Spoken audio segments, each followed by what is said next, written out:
Good morning, student. This is the exercise of Ghost Train, chapter 4 of course book. Here is the first exercise, that true and false. So the first one is the camp was offered by Bill's colleague, that is true. Rick ventured out of his tent into the woods early in the morning. This is wrong because he ventured out of his tent at the night. Bill seemed very interested to hear about Rick's experience. It is also false, as Bill didn't take any interest to listen Rick's experience. The fourth one is Mary Karen rode the train to visit Farmington. This is true. And nobody in the train noticed Rick getting abroad. This is also true.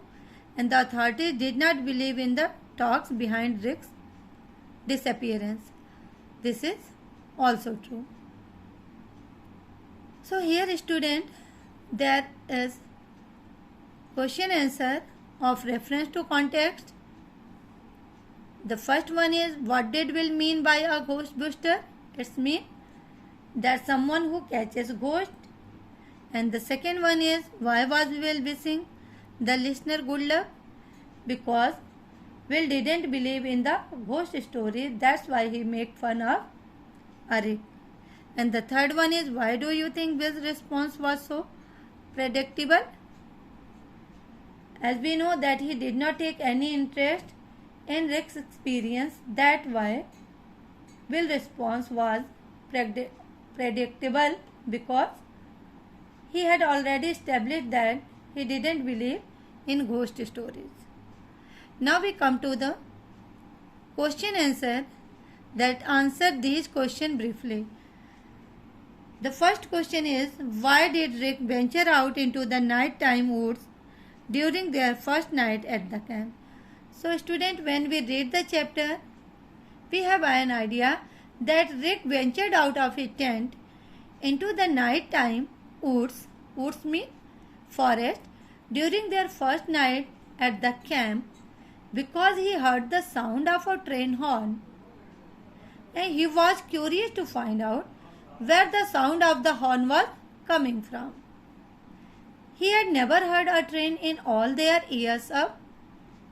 That's why he moved from his tent at the night. The second question is that from everything I have heard, you didn't want to get on the wrong side of Mary Karen. Discuss the statement with reference to the story. Students, as we know that Mary Karen was the woman who moved from Farmington to meet her daughter, and when the government decided to stop the train on that side, she became angry. So the answer is here that this statement means that Mary Karen was not a very pleasant woman to deal with, and if someone troubled her in any way, she was bound to get her revenge on them. So student, when we read the story, we find that about the haunted train, that when Rick was sitting in that train, he didn't recognize to anyone. He only saw that some old, young people are sitting in the train. But as the cook described about the Mary Karen, that she wears a straw hat, at that time Rick found that a woman is sitting there with wearing that type of hat. So he believed that she was Mary Karen.